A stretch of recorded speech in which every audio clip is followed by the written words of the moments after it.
네, 디모데전서 5장 이제 뒷부분입니다.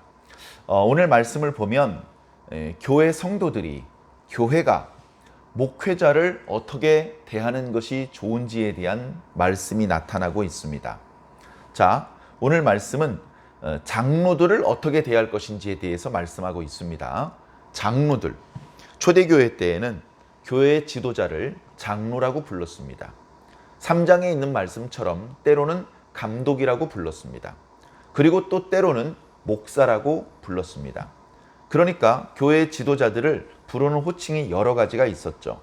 장로라고 부를 때에는 대체로 교회의 지도자가 연배가 높으신 분이기 때문에 장로라고 불렀고, 또 감독이라고 할 때에는 백성들이 하나님의 뜻대로 잘 사는지 관리하고 감독하는 역할을 한다라고 해서 감독이라고 불렀으며, 그 다음에 목사라고 부를 때는 마치 목자가 양을 돌보는 것처럼 교회 지도자가 성도들을 돌본다고 해서 목사라고 불렀던 것입니다.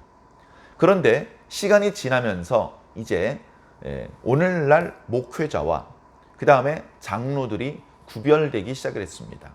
그래서 오늘날은 이렇게 목회자를, 성직자, 목회자를 보통 목사, 감리교회에서는 감독이라고 부릅니다. 그리고 교회의 기둥과 같은 목사님을 도와서 교회를 돌보는 그런 분들을 장로라고 하지요. 그렇게 오늘날은 조금 구별이 되었습니다만 초대교회 때는 큰 구별이 없었습니다. 굳이 오늘날 쓰는 표현으로 표현해 보자면 목사님들은 가르치는 장로, 그 다음에 장로님들은 다스리는 장로라고 표현을 했던 것입니다. 자, 오늘 말씀 첫 구절을 보니까 잘 다스리는 장로는 두 배나 존경할 자로 알도록 해라. 교회를 잘 다스리는 자, 다스린다고 해서 군림한다는 것을 뜻하는 것이 아닙니다. 3장의 감독의 자격에 대한 말씀을 우리가 묵상을 할 때에도 그 감독으로서 마땅한 자격을 갖춘 자는 그 자격 요건 중에 자기 집을 잘 다스리는 자다. 그래서 자녀들에게 존중을 받고 복종을 받는 그런 모습이다. 가정이 평안한 모습이다. 그렇게 말씀을 드렸습니다. 그러니 교회가 평안하고 성도들의 존경을 받으려면 군림하는 방법은 아닐 것입니다. 오히려 자신을 낮추고 성도들을 도와주고 자신이 가진 남아있는 그 힘이 없는 연약한 성도들을 위해서 사용을 할 때 성도들이 고마워하고 존경할 것입니다. 그런 일을 잘하는 장로를 잘 다스리는 장로라고 오늘 표현한 것입니다. 그런 장로님은 본래 장로님들을 교회에서 존경해 드려야 되는데 두 배나 더 존경해야 될 것이다 라고 말씀하고 있습니다. 그 다음에 말씀과 가르침에 수고하는 그런 장로님들은 더더욱 두 배가 아니라 세 배, 네 배 존경해야 할 것이다.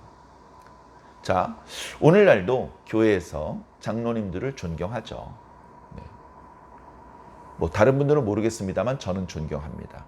장로님이라고 하면 제가 그분과 오랫동안 친교를 나누지 않았고 저와 교단이 조금 다르고 섬기는 교회가 다르다 하더라도 저절로 머리가 숙여집니다. 그분이 장로가 되기까지 얼마나 신실하게 하나님을 섬겼고 교회와 성도들을 위해서 봉사했는지 느껴지기 때문에 그렇습니다. 물론 조금 더 많이 봉사하고 조금 덜 봉사한 그런 차이가 있을 수 있겠지만 그것은 우리 인간적인 관점이고 하나님께서 보실 때에는 모두 다 하나같이 하나님께 신실하며 교회의 충성과 봉사를 아낌없이 바친 참 사랑스럽고 보배로운 일꾼이라고 그렇게 생각을 하시는 것 같습니다. 그런 장로님들을 우리가 마땅히 존경해 드리는 게 좋습니다. 존경한다고 해서 벌벌 기고 그 앞에 가서 무릎 꿇고 이런 뜻을 하는 것은 아니지만 친근하게 대하고 웃는 낯으로 대하고 반갑게 맞이하고 장로님들이 기도할 때에 함께 기도하고 장로님들이 일할 때에 옆에서 도와줄 수 있다면 그것이 우리가 장로님들을 존경하는 방법이 될 것 같습니다. 자, 가르치는 장로, 오늘날 목회자들 쉽게 말씀드려서 저와 같은 목사들은 어떻게 할 것이냐. 자, 그 다음 구절 보니까 보수를 받는 이야기가 나와요. 보수. 자, 교회에 다스리는 장로들도 있고 가르치는 장로들도 있습니다. 그냥 편하게 장로님들도 있고 목사님들도 있습니다. 그런데 장로님들 중에서 교회에서 월급을 받는 장로님은 없습니다.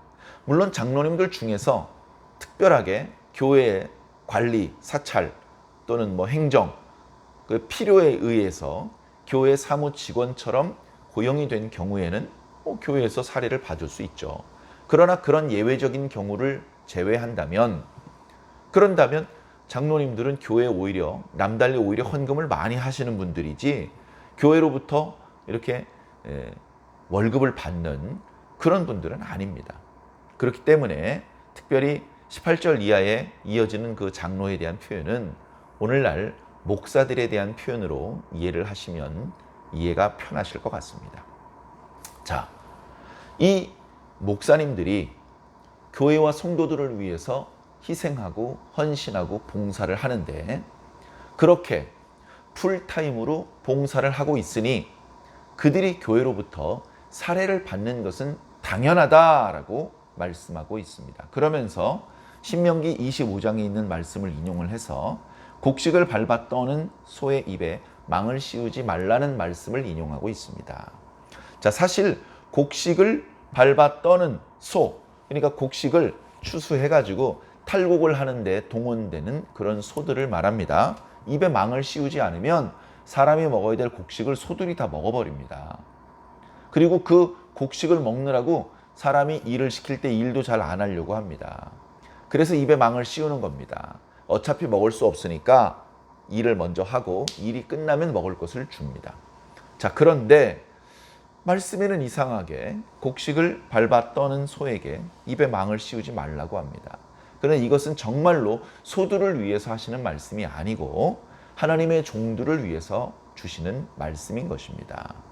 하나님의 종들이, 주의 종들이 교회에서 풀타임으로 일을 할 때에 교회에서 마땅히 사례를 공급해 주어야 된다.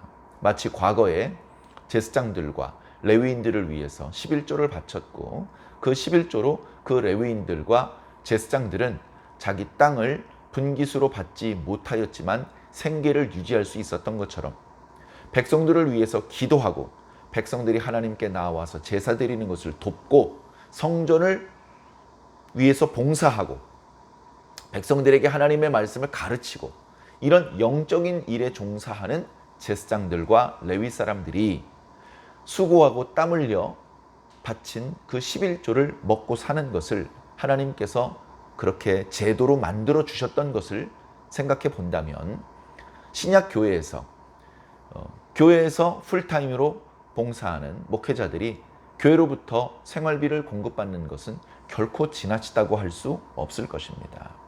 오히려 더 많이 주면 좋을 텐데 사실 교회들마다 넉넉하게 주지 못합니다. 그럼에도 불구하고 그것을 아깝게 생각하거나 줄이려고 생각을 하신다면 그것은 하나님 안에서 아름다운 모습이 아니라고 말씀을 드릴 수 있을 것입니다. 그래, 오늘 말씀은 다스리는 장로뿐 아니라 특별히 가르치는 장로, 오늘날 목사님들에 대해서 교회는 어떻게 대하여야 되는지에 대한 말씀들이 나타나는데요.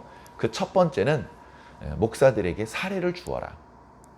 줄 수 있으면 충분히 주어라. 어려우면 적당히 주는데 그것을 이상하게 생각할 것 없다라는 말씀입니다. 자, 이어지는 19절 이하의 말씀은 장로에 대해서 고발이 들어온다면 그냥 받지 말고 두세 명 이상의 증인이 있을 때 받도록 해라 라고 말씀하고 있습니다. 자, 목사도 사람입니다. 목사도 범죄할 수 있고 실수할 수 있습니다. 그럼 목사는 범죄해도 되고 실수해도 되느냐? 아닙니다. 목사는 범죄하면 안 됩니다. 실수하면 안 됩니다. 그 목사의 범죄는 오히려 일반 사람의 범죄보다 더 영향력이 크기 때문에 더 큰 잘못이라고 말씀드릴 수 있을 것 같습니다. 과거에도 일개 개인의 범죄보다 족장이나 백성의 지도자나 또는 제사장이 범죄했을 때에는 그 죄를 씻기 위한 속죄 제사의 규례가 더 강화되는 것을 우리가 말씀을 묵상했었습니다. 그러니 지도자의 역할을 담당하고 있는 목사님들이 범죄하는 것은 정말로 바람직하지 않은 일입니다. 그럼에도 불구하고 사람이기 때문에 범죄할 수 있습니다. 그런 경우에는 어떻게 처리할 것인가? 백성들이 목사들이 잘못하는 것을 발견하고 고발을 합니다. 물론 세상 법정에 고소하지 않는 것이 바람직합니다. 가능하면 교회, 상급 기관에, 당회에 문제가 있으면 노회에 문제가 있으면 대회나 총회에 상정을 해서 문제를 바로잡아 달라고 요청을 하는 것이 그런 것이 마땅할 것입니다. 그렇다면 그런 고발이 들어왔을 때 어떻게 할 것이냐? 한두 사람의 고발로는 안 돼요. 두세 사람의 고발이 있을 때, 그러니까 그 범죄 사실이 명확할 때 그 고발을 받아들여 주어라. 다시 말해 개인적인 원한이나 원망이 있다고 해서 고소 고발이 난발된다면 교회에서 목사님들의 권위를 어떻게 세울 수 있겠으며 그분들이 어떻게 소신껏 사역을 이어나갈 수 있겠느냐. 그러니 그렇게 고소 고발이 난무하는 것은 바람직하지 않다. 그러나 그냥 묵고할 수 없는 심각한 문제라면 두세 사람의 증언으로 고발을 받아들여서 그것을 바로잡는 것이 좋겠다. 그래 조사를 해보니 잘못이 있는 것으로 판명이 되었다. 그렇다면 일벌백계 하는 것이 좋겠다. 뒤에서 조용히 쉬쉬하면서 조용히 처리하지 말고 많은 사람들 앞에서 큰 목소리로 책망을 하는 것이 좋겠다. 목사님이 그러시면 되겠습니까? 그렇게 해서 또 다른 유사한 범죄가 발생되지 않도록 미리 예방을 하는 것이 좋겠다. 그리고 그런 일을 진행을 할 때에는 공정하게 해라. 공정하게. 자, 21절에 이렇게 말씀하고 있습니다. 하나님과 그리스도 예수와 택하심을 받은 천사들 앞에서 내가 엄히 명하노니 너는 편견이 없이 이런 일을 처리해야 된다. 이것들을 지켜 아무 일도 불공평하게 하지 말아라. 그러니까 성도들만 유리하게, 목사님만 유리하게, 목사님도 나랑 가까운 목사님은 유리하게, 나랑 멀리 있는 목사님은 불리하게, 그렇게 해서는 안 된다. 하나님 앞에 부끄럽지 않게 공정하게 이 일을 처리해서 교회가 다시 건강을 회복할 수 있도록 해라 라고 말씀하고 있는 것입니다. 자, 22절 이하의 말씀은 그렇기 때문에라도 더더욱 목사는 일반 장로도 마찬가지겠습니다만 경솔히 세워서는 안 된다. 경솔히 안수하지 말고 다른 사람과의 죄에 간섭하지 말고 네 자신을 지켜 정절하게 하라.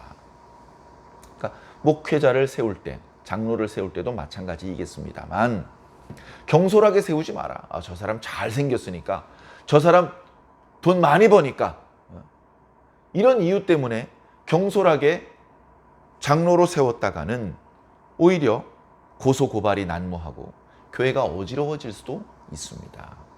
그렇기 때문에 충분히 검증해야 된다. 충분히. 이어지는 말씀들을 보면 24절 25절 말씀을 보면 선한 일이든 악한 일이든 금방 드러나지 않는다.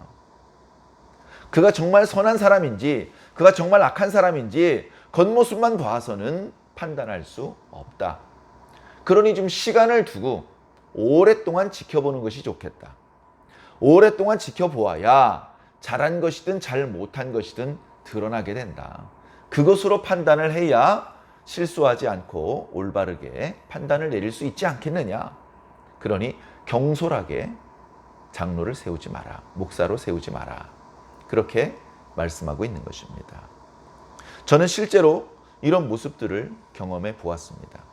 교회에서 권사를 세우고 안수 집사를 세우고 장로, 목사도 마찬가지겠습니다만 안수 집사님, 권사님부터는 흔히 하는 말로 항존직 아니겠습니까? 1년 동안만 집사가 되는 것이 아니고 죽는 날까지 안수 집사님은 계속 안수 집사님이고 또 권사님은 계속 권사님입니다. 목사님, 장로님은 은퇴해도 은퇴 목사님, 은퇴 장로님이십니다. 자, 그런 분들이 검증이 되지 않은 채 세워진다면 어떻게 되겠습니까?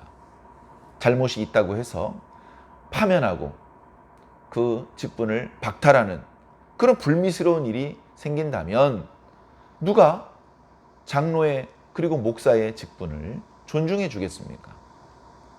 실제로 아직 권사답지 못한 분을 친구들은 다 권사가 되는데 혼자 권사가 되지 못하면 입장이 곤란해지고 마음의 상처를 받을 수 있으니 그냥 함께 권사의 직분을 주는 것이 좋겠습니다.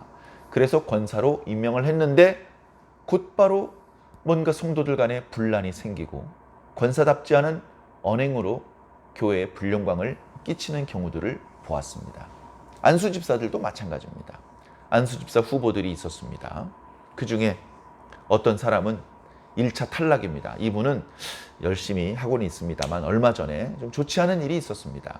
그러니 한 번 탈락시키고 요 다음번에 직분을 줄 때 그때 주시면 좋을 것 같습니다. 본인도 겸손히 수락을 해서 그분은 그 다음번에 이제 안수집사가 되었습니다. 그런 경우도 있는데 이분은 신실하고 다른 안수집사님과 달리 온전한 11조를 바치고 있고 그리고 주일 예배뿐 아니라 3일 예배도 참석하고 있고 그래서 이제 직분을 주었는데 곧 여러 가지 문제가 터져가지고 결국은 안수집사의 직분을 박탈당하는 그런 모습도 본 적이 있습니다. 그렇게 교회에서 직분을 주었는데 그 사람이 그 직분에 합당하지 못한 사람이라는 것이 드러나면 교회의 권위도 떨어질 수 있습니다. 그렇기 때문에 여러 가지로 안 줄 수도 없고 줄 수도 없는 그런 상황이 있을 수 있지만 기도하면서 오랫동안 그 사람을 지켜보면서 검증해 보는 것이 더 유익할 줄로 믿습니다. 그것을 조금 빨리 주고 조금 늦게 주는 것이 그렇게 심각한 문제가 아니기 때문에 섣불리 주다가 후회하는 것보다는 신중하게 하는 것이 오히려 그 직분을 아름답게 만드는 일이 될 것이라고 생각을 합니다. 우리 교회에는 그렇게 직분자들이 많지는 않습니다. 그러나 그 직분이 집사가 되었든 예를 들면 권사 또는 장로가 되었든 그 직분을 하나님께서 주신 직분으로 소중히 여기고 신실하게 살면서 교회와 성도들을 위해 충성을 다한다면 하나님께서 기뻐하시고 더 좋은 것을 주실 줄로 믿습니다. 하나님 안에 선한 일을 사모함으로 더 좋은 그런 직분도 사모할 수 있는, 그래서 우리 모두가 주 안에서 영적으로 성장하며 성숙할 수 있는 그런 우리 완주중앙교회가 되기를 예수님 이름으로 간절히 축원합니다. 아멘.